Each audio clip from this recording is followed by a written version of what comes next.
Hi. Oh.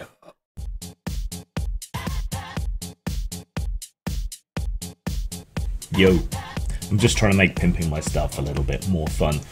So I have a YouTube channel, which is where you're probably watching this.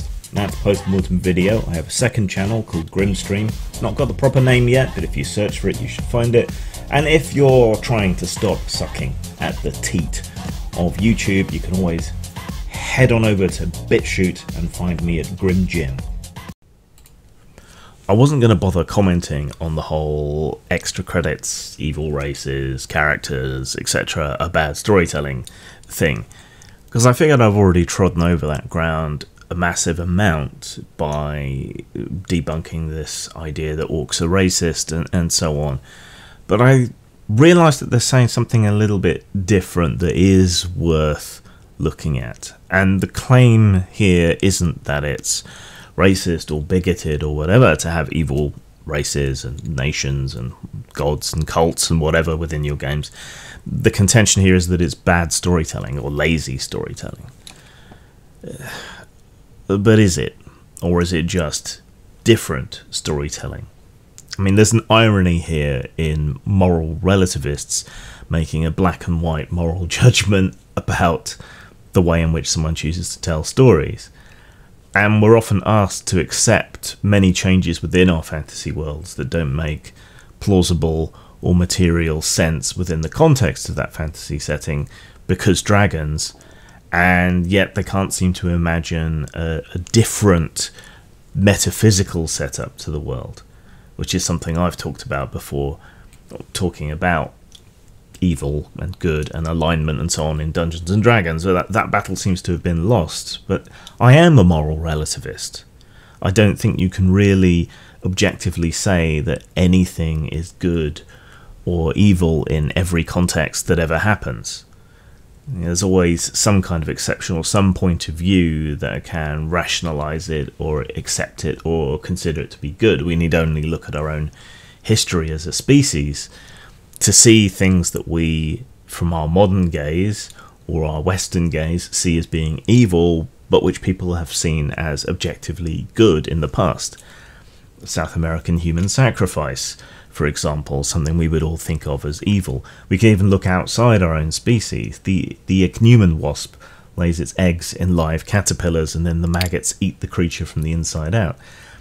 From our point of view, this is evil, but it is actually amoral. There is no moral judgment or decision being made on any level because this is all insects, animals of particularly low intelligence in particular. And the wasp is just doing what's good for her children, the only way in which her children can survive and flourish.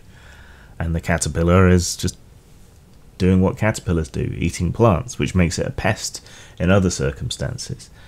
So you can't really say that there is an objective good or evil, but this is part of the appeal of mythology.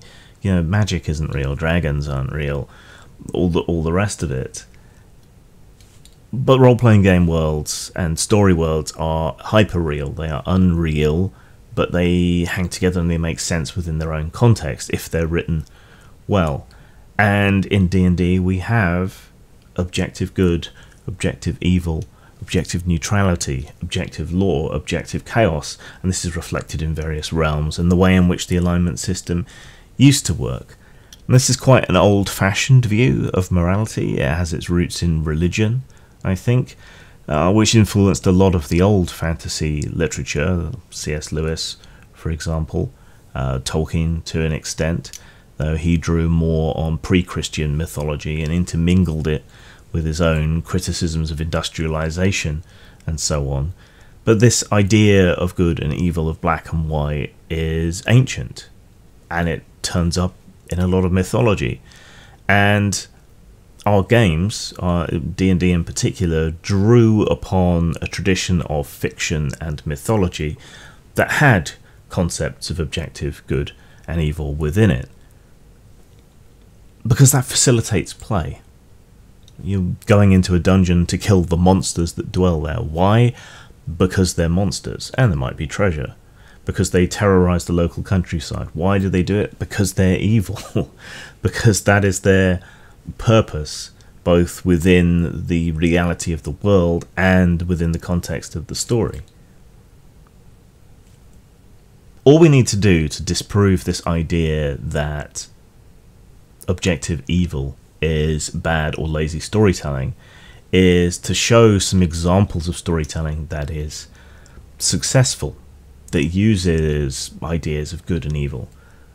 And like I said, mythology of pretty much all religions, ancient and modern, has ideas of good and evil, that it is the nature of a certain deity to be the deity of evil or anger or revenge or murder, or anything that we consider negative or bad contextually to our civilization may well end up embodied. Chaos is often seen as evil in opposition to order, which we see as a nice, calm, peaceful, orderly life. Popular modern mythology, like Star Wars, at least the original trilogy, was based very much around this idea of good and evil, right and wrong, bad and good. The dark side is easier, but it indulges our weaknesses, our anger, our fear. In many ways, our more human side, our shadow, whereas the light side of the Force appeals to our calm, to our intellect, to our empathy, things that we generally consider good, albeit in rather wishy-washy terms. The Empire was space Nazis, which is as close as you can get to an objective evil from our history, I would say. And Vader's redemption from one singular act against everything that happened in his past, that was hinted at in the original trilogies, the things that he did in the original trilogy, it only works against that background of objective good and evil, and this out of the blue redemption arc, really. It's the juxtaposition of the two that makes it work. Star Trek is perhaps innately a little bit more morally grey, but it is a humanist morality play. It is not the Federation's place to judge, by and large, though some characters do. It is not the Federation's place to start a conflict, but to end it. They always seek to find peace. They seek to puzzle through and cooperate their way out of problems. At least that was the guide on the original series and Next Generation, and to a lesser extent Voyager and DS9. And in those two, it was the juxtaposition of the circumstances and then the problems with applying Federation morality that worked, that made it work. The grey stands out in those examples because of the hard and fast background, the black and white background of morality normally. If you make it all grey, you lose conflict and thus story. And that can be interesting in and of itself, to have complexity, to have sympathetic villains and so on. But being complex, being more mature, being more sophisticated doesn't necessarily mean that it's better storytelling. Literary fiction is full of shades of grey, and it's dull and nothing really happens between the start and end of the book. So that's why it doesn't appeal to a lot of people. It's more of a status symbol, more of a virtue signal if you say that you like a certain literary novel, and won't admit to liking something that is more simple but appeals to you more. So is it bad storytelling? No, because then we'd have to toss out Lord of the Rings, Star Wars, the appeal and power of ancient mythology, and more current religious mythology. So no, it's not bad storytelling. Unsophisticated, perhaps, but that doesn't mean bad. And much of our most successful storytelling, past and present, rests upon a strong good-evil narrative, even if we in our enlightened modern state can't pin down what good and evil mean. Nonetheless, it's a very effective method of telling stories, and one that tends to resonate and succeed for a very long time, because we all wish the world were just a little bit simpler, and there's no reason why it can't be in our stories, and it doesn't make them bad. Zang. Aren't you a little tired of so-called horror media about shiny, sparkly, angsty, whiny monsters. I know I am, and that's why I created Actual Fucking Monsters, where you will play an actual fucking monster doing horrible and monstrous things and being tracked down and killed for it.